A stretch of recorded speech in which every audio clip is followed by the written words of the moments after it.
Hello and welcome to my channel, or welcome back to my channel. My name is Haley and I have mitochondrial DNA disease and 5 bajillion other conditions associated with it. And today's video is going to be all about what it's like having a central line and tips and tricks.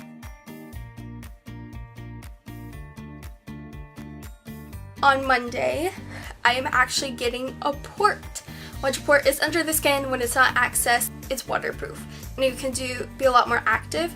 But this video will probably be posted in a few weeks, maybe a month. I have no idea. I just really wanted to make a video about what it was like because I know last year when I got a place, I would have loved to find a video like this to know at least some things to expect. So a central line is basically thin, flexible tooth thing? I don't know. I'm probably using the incorrect words. And they place it in a central vein right by your heart. If you are squeamish or you don't like to look at anything medical wise, I recommend you look away for just a few minutes, and I'm about to put a picture on the screen of what a central line looks out without the dressing. So this is what it looks like. Now that's a sterile environment, which means if you don't take the right precautions and you don't keep a sterile field and you don't properly have a dressing change every week, you can get an infection really easily and super fast, and it can turn into sepsis, which is a full-on body infection before you know it. So it's an open wound, so you can't get it wet because of the risk of infection is so high. I will admit it is a little scary at first knowing that I have an open wound and that when I get a dressing change every week, I could possibly get an infection, and not necessarily from the nurse or from anything airborne, or if the nurse accidentally breathes on your dressing and doesn't realize it or sight. It's something that you really have to pay attention to every dressing change if you can. Obviously, if you are unable to really realize what's going on, or if you're younger or if your child is younger, definitely I would recommend staying in the room with them while they change the dressing, just so you can see what the nurse does and make sure everything's going okay. But now I'm going to talk about how sensitive your skin will get. And I'm not saying may, will. Everybody is totally different. You can have mild sensitivity or you can have pretty bad sensitivity, which is my case. I'm allergic to everything, no joke. I can't have the normal cleaner they use. I can't use any of the stuff in the sterile pick kit they give you, or they call it pick kit, but it's a dressing change kit, which your nursing company should give to you every week or so when you need more supplies. I'm allergic to chlorhexidine, I'm allergic to Tegaderm, which is the regular dressing they use, I'm allergic to Stat Block, I'm allergic to a biopatch. So your skin can get super sensitive, and you really need to be mindful and pay attention to if it's itchier than normal. For me, it's itchy every single day, all the time, and it does feel a little bit itchier after the dressing change, but then it calms down. But if it is way itchier than normal and it's so unbearable that you just want to pull the dressing off, that you just don't care anymore, then you should probably try to use some hypoallergenic stuff. I went through a lot of stuff. My skin has gotten blistered so many times. I can't have any alcohol wipes at all around my site because it blisters my skin, it burns my skin literally. You just need to be really mindful of how your skin is doing under your dressing. Now I'm pretty sure I forgot to mention where my central line is, because typically the placement is like up here or up here on the side of your neck, maybe even down here. Obviously I can't show you mine because of the location. The surgeon, who was horrible, story in of itself, placed it right here. So that's very inconvenient for a girl or a boy, and it's not fun. And I will tell you that I live in a state where it's hot like 24/7, like basically throughout the whole year. So obviously you get sweaty, and because it's so hot and my skin got so dry and irritated, I actually, during the summer, last summer, I had to get a change 2 2 to 3 times a week, which is not good because every time you do a dressing change, it's another chance for bacteria to grow. Luckily for me, I haven't had an infection in my line, but we are pretty sure I had some sort of skin infection on my side because it was horrible. We went to the ER just to be safe, which if you think you have an infection, do not wait until the nurse can come the next day or so, because if you really think it's an infection, if it really looks like an infection, if your child or you have a fever or your vitals are all over the place or just not where they usually are, go to the ER to make sure you don't have an infection, because I personally would much rather deal with going to the ER and being on the safe side than getting an infection and just not doing good. I actually cannot feel my line inside of me. Right now I can't feel my line. However, when I have my lumens, like, I can feel it moving, just like this part though. But that's the only time where I actually feel it, but I do not feel any part of it inside my body.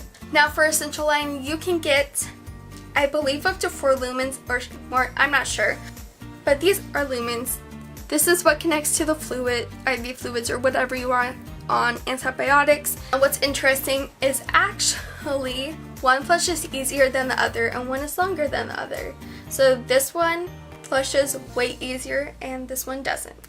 And what I mean about flushing, so every night, if you have 1 lumen, 2 lumens, 3 lumens, however many lumens you have, every 24 hours you need to flush both lumens to prevent blood clots and to keep the line going. So I'm going to show you how to flush your lines. Obviously the first thing you do is wash your hands, which I have done, and then put on gloves, which I have done. And yes, I flush my own lines every night before bed. Now I am getting the saline flush. The saline flush is saline, and then this is heparin. Now I'll just flush this one because it's easier.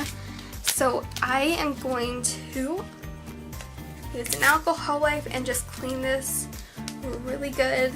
And then I'm going to take the saline,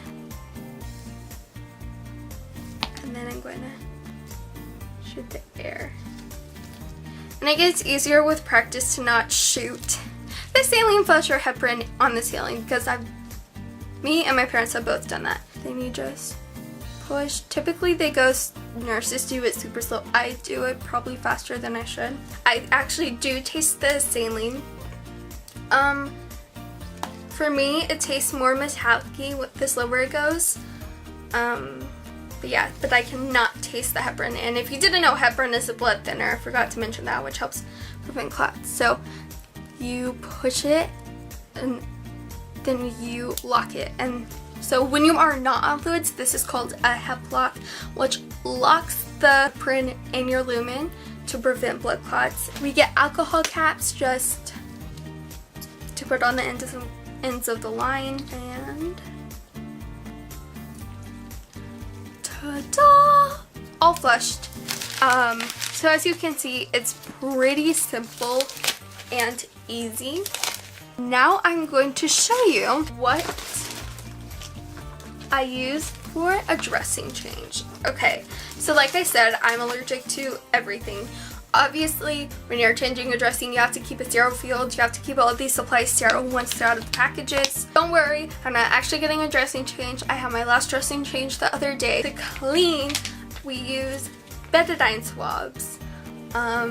Yeah, there's 3 of them, 3 big ones. Typically, we put on what's called the hypoallergenic grip lock. Basically, it holds your line to your skin so it's not tugging and like pulling out. So this is really good. Ask your nursing company for one because it makes it so much more comfortable to be able to have this on your skin and locks in place, and it stays pretty well. And then typically on the insertion site itself, you put what's called a bio patch, but this is actually soaked in chlorhexidine, chloroprep, whichever you would like to call it. So I'm allergic to this, and this was causing a really bad allergic reaction, and we think actually this was what gave me whatever was happening with my skin, whether there was an infection or not. So instead, we, from our nursing company, I don't know if all nursing companies have this, but we have what's called the Silvasorb. It's basically antimicrobial silver. It's like a little blue circle sticker type of thing. And then, oh, I forgot to mention, with betadine, typically there's a bunch of extra goop from the betadine. And for me, if we don't clean that up a little bit, it gets so dang itchy. So we use sterile gauze and we just pat it down, not at the insertion site, but like where the betadine is, and pat it down carefully to get like the extra goop. And then last but not least, I use IV3000, and it comes in like this packet thingy. So don't worry, I'll probably use this to reinforce dressings if I have to when I get a port. But yes, it's completely clear, it's hypoallergenic, and if you didn't know, they actually, if you have used IV3000s, if you didn't know this, on them, on the back of this part, there's these little adhesive things that help secure it more. And now last but not least, hopefully I haven't made this too long. I might cut this part out, I don't know. But I do just want to share what the recovery was like from the surgery. Now yes, it is an actual surgery to get a central line placed or removed. Yeah, you can't see it. But right here, they cut a little into it and then they strung the line down all the way to the insertion site. So that's what they did. So they had to cut through all that muscle, so it was so painful for my shoulder, left side of my chest, and to my elbow. This is like my last time making a video with my central line. Like, this is so weird and crazy, and I can't believe it, and I'm so excited that I don't need to be on fluids 24/7 anymore, and I don't have to be on TPN, and I'm so happy and excited. So hopefully this video wasn't too long and too rambly. If you are curious about if you want to follow me and my surgery at all, I do have a Facebook page called Hope for Haley, and it's where I post all my updates with Mito and whatnot. I will be vlogging the surgery and recovery, so you will get to see the journey, but I don't know when that will be posted. Probably after this video is. Thank you so much for watching. Please check out my blog in the description box, and I will see you in my next video without a lie.